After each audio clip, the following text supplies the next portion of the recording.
श्री शिवाय नमस्तुभ्यम। आप सब पर भोलेनाथ की कृपा सदा सर्वदा बनी रहे।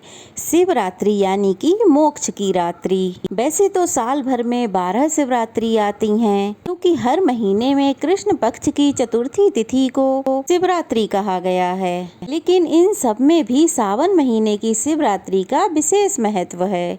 सावन शिवरात्रि के दिन भगवान शिव ने समुद्र मंथन के दौरान निकले हुए विष का पान किया था।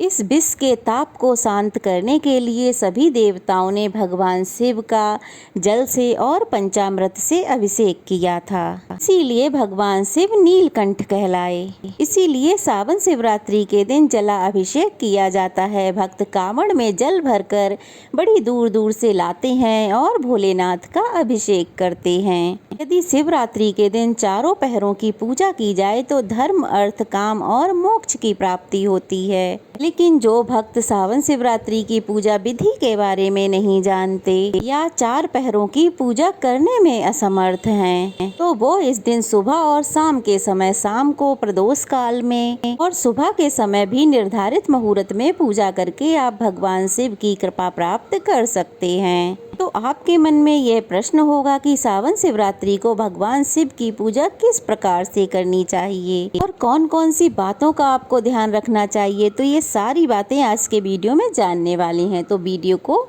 बिना स्किप किए पूरा देखिएगा। हमारे सनातन धर्म में हर व्रत की एक पूजा विधि होती है। समय के अनुसार हम छोटी या बड़ी दोनों प्रकार की पूजा कर सकते हैं। अगर हम छोटी पूजा करना चाहते हैं तो पंचोपचार पूजा विधि का पालन कर सकते हैं। अगर विस्तृत पूजा की इच्छा है, समय है, तो उसके लिए षोडशोपचार पूजन विधि का पालन करना चाहिए। आज की इस वीडियो में आप दोनों तरह की पूजा विधि के बारे में जानेंगे। जिन भक्तों के पास समय ना हो, समय का अभाव हो, तो वो भक्त अपने मन, क्रम, वचन से भगवान शिव का स्मरण करके भगवान शिव पर एक लोटा जल अर्पित करके धूप दीप जलाकर यदि व्रत रखना चाहते हो तो व्रत का संकल्प लेकर व्रत प्रारंभ करें।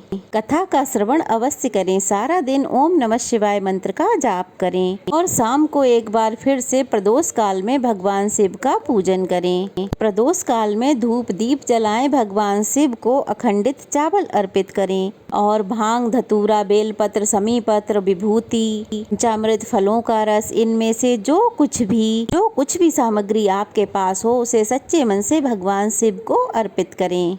कथा का श्रवण करें, शिव चालीसा का पाठ करें।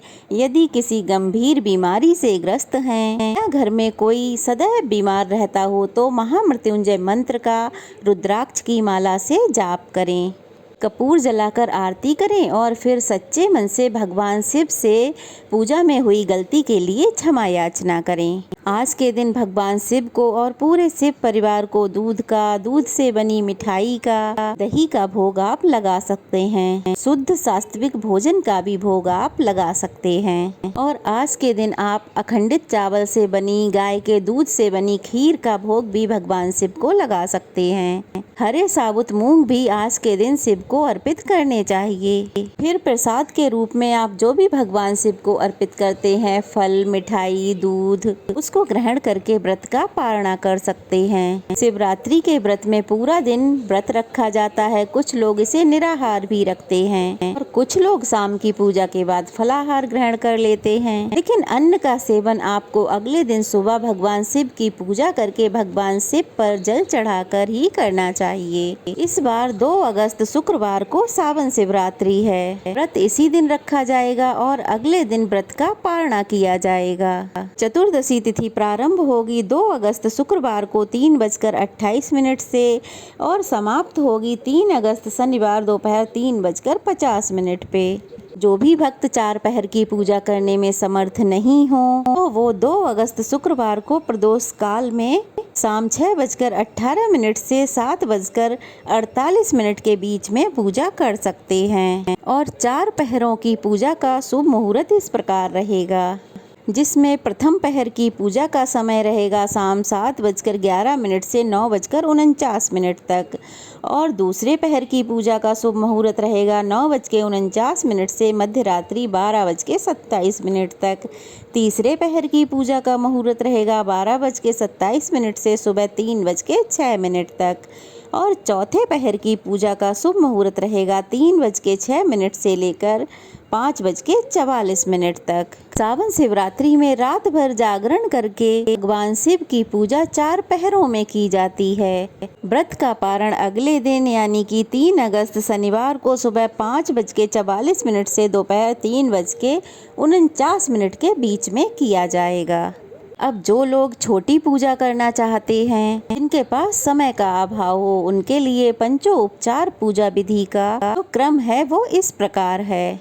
सबसे पहले तो आपको पूजा का श्री गणेश भगवान गणेश जी की पूजा करने के साथ ही करना होता है। आप सबसे पहले तो भगवान शिव को चंदन लगाएं। अपनी अनामिका उंगली से आप चंदन लगाएं। फिर माता पार्वती को आप दाहिने हाथ के अंगूठे और अनामिका के बीच में चुटकी भर सिंदूर या फिर कुमकुम लगाएं। अब भगवान शिव को आपके पास जो भी पुष्प बेल पत्र आदि हैं, ये सब अर्पित करें। ध्यान रहे भगवान को कभी भी आर्टिफिशियल फूल अर्पित ना करें।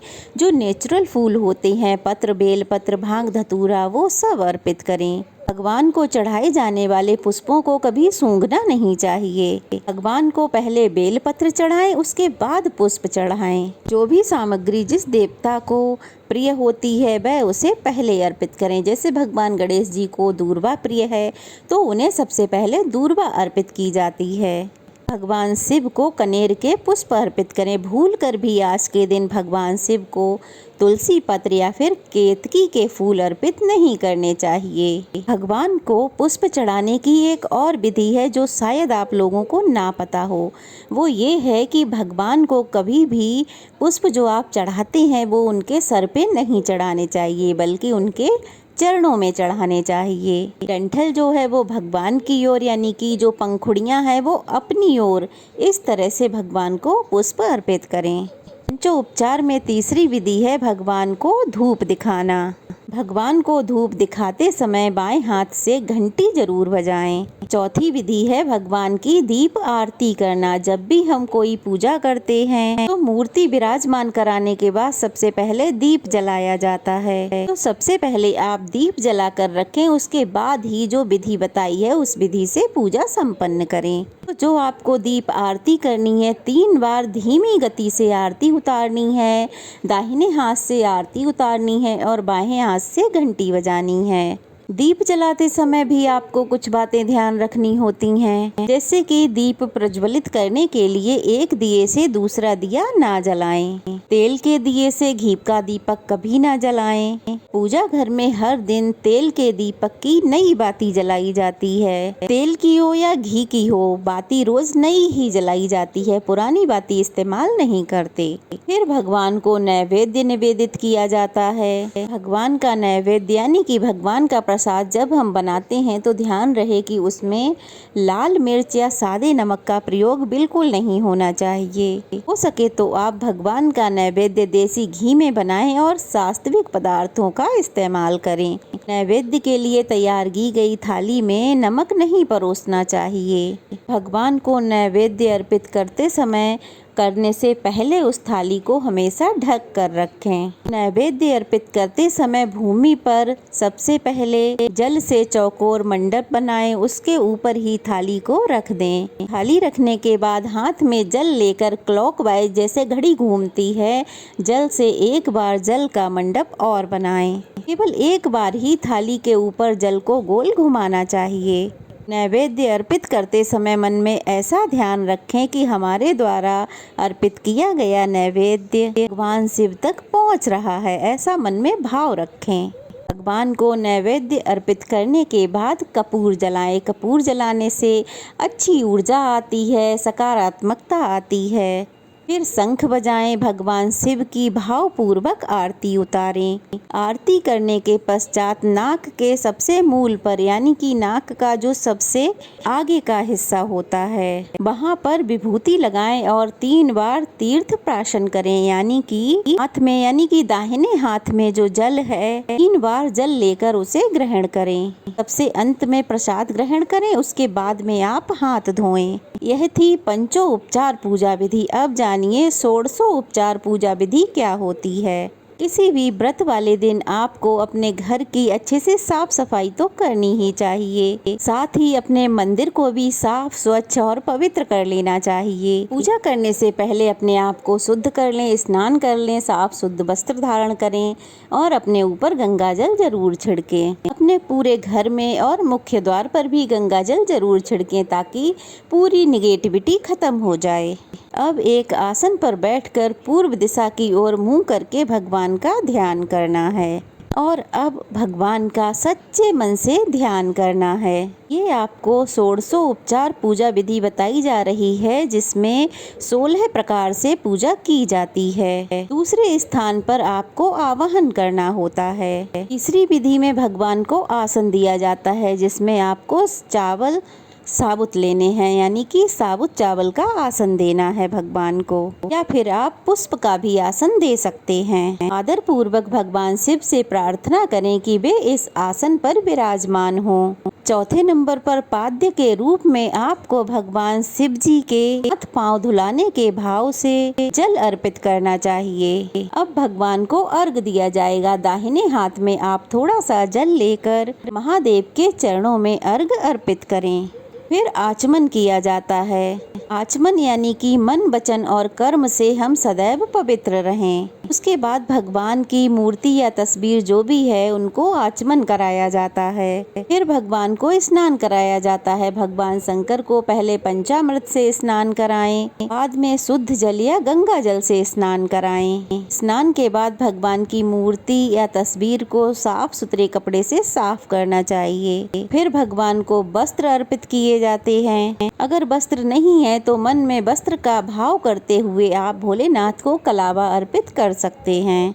फिर भोलेनाथ को आप यज्ञोपवीत यानी कि जनेऊ अर्पित करें। इसके बाद अक्षत, सुगंधित चंदन, बीर, गुलाल और इत्र आदि अर्पित करें। अब भगवान को पुष्प अर्पित करें, यानी कि भगवान को जो भी पुष्प प्रिय होता है, जैसे कि आक का पुष्प, ये पुष्प भगवान को बहुत प्रिय होते हैं। समी के पुष्प और समी की पत्तियां भी भोलेनाथ को बहुत प्रिय हैं, तो आप उनसे भी पूजन कर सकते हैं। भगवान के आगे धूप दीप जलाएं। अब भगवान को नैवेद्य अर्पित करें। नैवेद्य के रूप में आप दूध या दूध से बनी मिठाई का भोग आप लगा सकते हैं। इसके बाद भगवान को पान, सुपारी, लौंग, इलायची अर्पित करें। फिर भगवान को दक्षिणा अर्पित करें। पुष्पांजलि भगवान को अर्पित करें, यानी कि एक एक पुष्प भगवान को अर्पित करते जाएं और ओम नमः शिवाय बोलते जाएं। इसके बाद 16 प्रकार से पूजन करने के बाद भोलेनाथ की श्रद्धा पूर्वक आरती की जाती है। आरती आप 1, 3, 7, 5 बत्ती वाले दीपक से कर सकते हैं। आरती करने के बाद भगवान की परिक्रमा की जाती है। अगर आप शिवलिंग की परिक्रमा कर रहे हैं तो पूरी परिक्रमा भूल के भी ना करें। शिवलिंग की हमेशा आधी परिक्रमा की जाती है। भगवान को प्रणाम करें, भगवान की स्तुति करें और पूजा पाठ में की गई भूल चूक के लिए क्षमा याचना जरूर करें। तो आप व्रत का पारण करते हैं, यानी कि अगले दिन जब आप व्रत खोलते हैं तो भी आपको व्रत के दिन की हुई गलतियों के लिए क्षमा याचना जरूर करनी चाहिए। अगर आप ऐसे ही पूरे विधि विधान से व्रत रखेंगे तो भोलेनाथ आपकी सभी इच्छाएं जरूर पूरी करेंगे। इस दिन आपको माता पार्वती की भी पूजा करनी चाहिए। उन्हें 16 श्रृंगार अर्पित करने चाहिए। शिवरात्रि की पूजा में शाम के समय खास तौर पर गाय के दूध से बनी हुई खीर का भोग भगवान को लगाना चाहिए और फिर उसे प्रसाद रूप में सभी लोगों को बांटना चाहिए। भगवान शिव का ध्यान करते समय आप इस प्रकार भगवान शिव का ध्यान करें कि भगवान शिव अपनी वामा और ज्येष्ठा शक्तियों से संयुक्त हैं, कि 5 मुख और 10 भुजाएं हैं। प्रत्येक मुख में 3-3 नेत्र हैं। शुद्ध स्फटिक के समान उनकी उज्जवल कांति है। वे व्याघ्र चर्म की चादर ओढ़े हुए हैं। मस्तक पर चंद्रकला और गंगा तथा वामांग में गिरिराज नंदिनी विराजमान हैं। सिद्धगण उनकी स्तुति कर रहे हैं। इस प्रकार ध्यान करके आप भगवान के चरणों में अक्षत और बेल पत्र अर्पित करने चाहिए। अगर आपके पास रुद्राक्ष की माला है तो आभूषण रूप में आप महादेव को रुद्राक्ष की माला धारण कराएं। पूजा के बाद अंत में 3 बार ताली बजाकर आपकी जो भी मनोकामना है उसे पूरी करने के लिए भगवान से प्रार्थना करनी चाहिए। क्षमा याचना करते समय इस प्रकार कहना चाहिए कि हे भोलेनाथ, मुझसे जो कुछ भी सुकर्म या दुष्कर्म हुआ हो उसके लिए आप मुझे क्षमा करें। और कहें, हे भोलेनाथ, मैंने अज्ञानता से या जानबूझकर जो भी पूजन किया है वह आपकी कृपा से सफल हो। हे प्रभु, मैं आपका हूँ और मेरे प्राण सदा आप में ही लगे रहें। मेरा मन सदा आपके ही चरणों का चिंतन करता रहे। ऐसा जानकर हे गौरीनाथ, आप मुझ पर प्रसन्न होइए। इस प्रकार से आप भोलेनाथ से अपने गलतियों के लिए क्षमा याचना करें और उनका आशीर्वाद प्राप्त करने के लिए विधिवत पूजा विधान से करें। तो यह थी आज की पूजा विधि। कैसी लगी कमेंट बॉक्स में ज़रूर बताइएगा। अच्छी लगी हो तो लाइक, सब्सक्राइब एंड शेयर कीजिए। नए हैं तो चैनल को सब्सक्राइब कीजिए। तो चलिए फिर मिलते हैं, तब तक के लिए जय भोलेनाथ, जय शिव शंभू।